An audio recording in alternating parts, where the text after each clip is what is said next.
Hello dear students, today I'll be discussing on Unit 3, Classification of Elements and Periodicity in Properties. Before going into the chapter, let us first see the history of classification of elements. Before the 19th century, only a few elements were known. These elements could be easily studied individually. However, with the passage of time, many more elements were discovered. More and more of their compounds were prepared. Study of these elements and compounds individually became more difficult. So it was felt that these elements should be classified into a few groups to make their study systematic and easier. It is expected that a systematic classification will help us in organizing our knowledge and predicting new elements for undertaking further studies. One of the earliest attempts towards the classification of elements was to divide these into metals and non-metals. This method of classification, however, failed because most of the elements fell into the category of metals, whereas only a few elements could be grouped as non-metals. There were also a few elements which only showed properties of both metals and non-metals. Since then, many attempts have been made by various scientists to classify the elements in a more systematic way. At present, many elements are known. Now, the earlier attempt of classification. It is known that a single element requires a lifetime of study, and still we would not be able to know and study all of the element's properties. Therefore, in order to make our studies easier, classification was done. In the early 1800s, just about 31 elements were known, and even at that time scientists were overwhelmed with the amount of knowledge that they could get. Scientists were overwhelmed with the amount of knowledge that they could get about their properties and how the elements would behave, and therefore the first attempt was made at classification. But instead, they thought, instead of studying each element separately, why not group them into groups together and keep similar ones together so that our study becomes easier.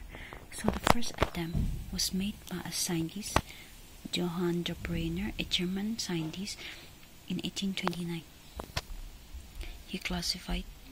He grouped three elements together according to their increasing atomic weight. When the elements in a trade were arranged in the order of their increasing atomic masses, here the elements arranged according to their increasing atomic masses. This is atomic masses. The atomic mass of the middle element. The atomic mass of the middle element. The middle element. This one. This sodium, strontium, and barium. Atomic weight of the middle element was found to be approximately equal to the arithmetic mean of the other two elements.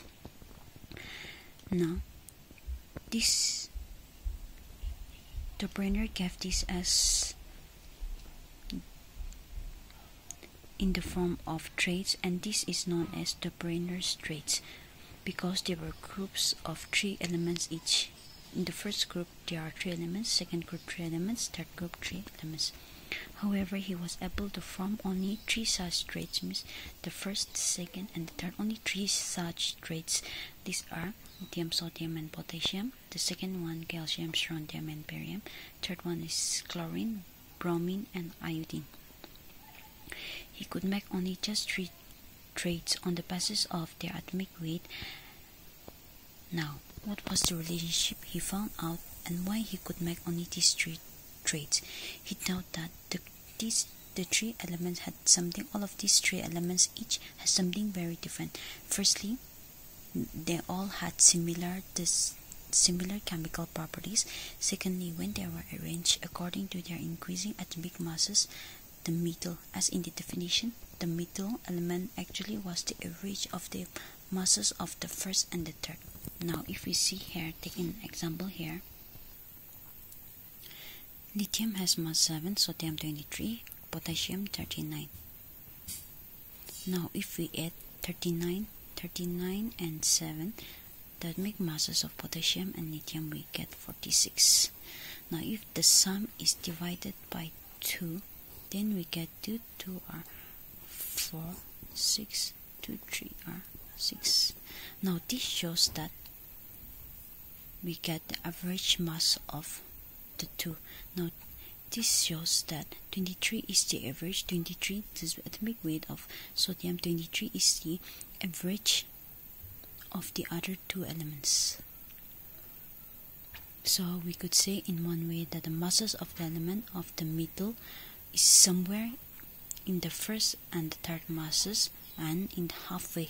And the gradation in the properties were also seen that whatever property was shown by lithium and potassium, sodium also showed the property in between. Even though they were not very much similar, but sodium also showed properties of lithium and potassium. So these traits were very fascinating, but there was a limitation. Dobereiner could not make any more traits than these three elements. Therefore, this attempt at classification may have simplified it only to these 9 elements, so it wasn't helpful. So scientists had to continue working and try again to find other ways of categorizing the elements so that our study could become easier. So now our next scientist is John Alexander Newland. In 1865, he gave the Newland's Law of Octaves. This man, John Alexander Newland, was a musical kind of a man, and he loved music. And so he wanted to sing music everywhere, and he started singing music even in elements. And most fascinatingly, he could relate the octaves of music to the elements. But how did he do so? Let us study here. Now, at that time, this is 1865, and Dobereiner's time was 1829.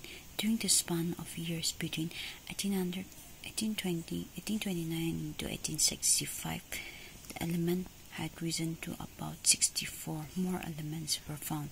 So now, Newland had to deal with a larger number of elements, and therefore classification had to become even more extensive than Dobereiner's traits.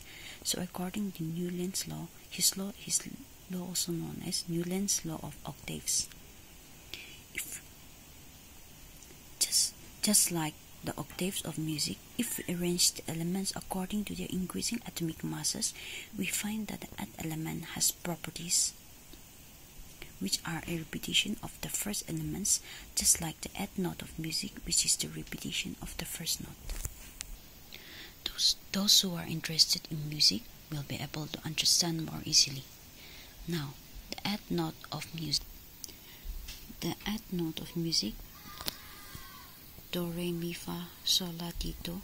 Now, just like these octaves of music, elements, if we classify elements arranged according to their increasing atomic masses, we find that the eighth element here is, assume that is 1, 2, 3, 4, 5, 6, and 7. Now, this is do, re, mi, fa, sol, la, ti.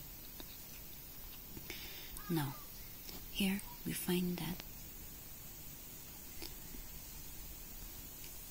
the eighth element has similar properties to the first 7 elements. Now this is the eighth element. Now this sodium have similar properties with that of lithium.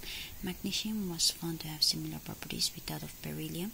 Aluminium with boron, silicon with that of carbon, phosphorus with nitrogen, and sulfur, oxygen, chlorine, and fluorine. So he found that the next eighth element had properties similar to that elements at steps before it, and that's why this was known as Newland's Law of Octaves. But there was a problem, and a limitation occurred in Newland's Law of Octaves.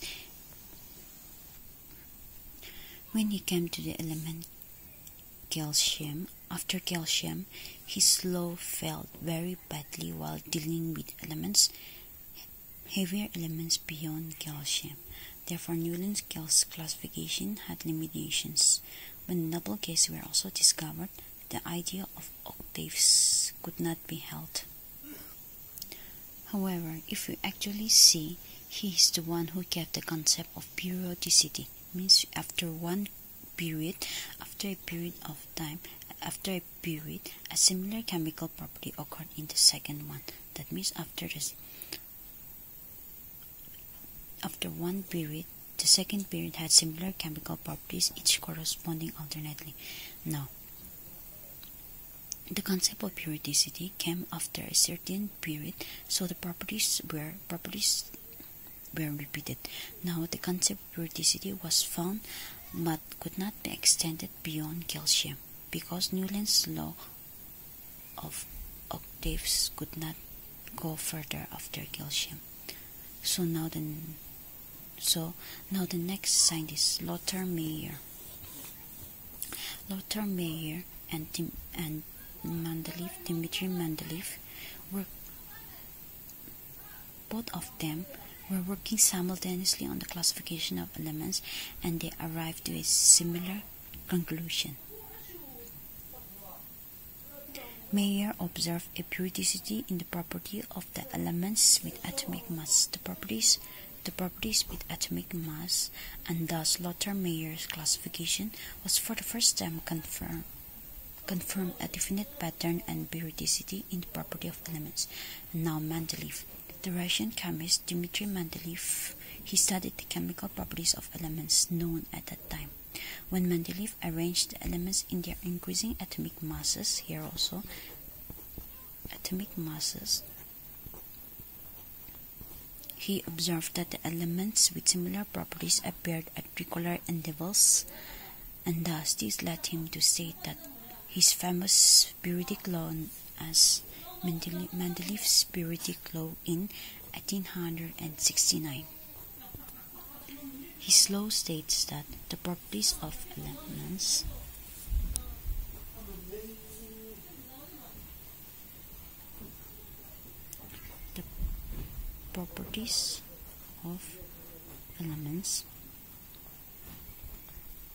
are a periodic function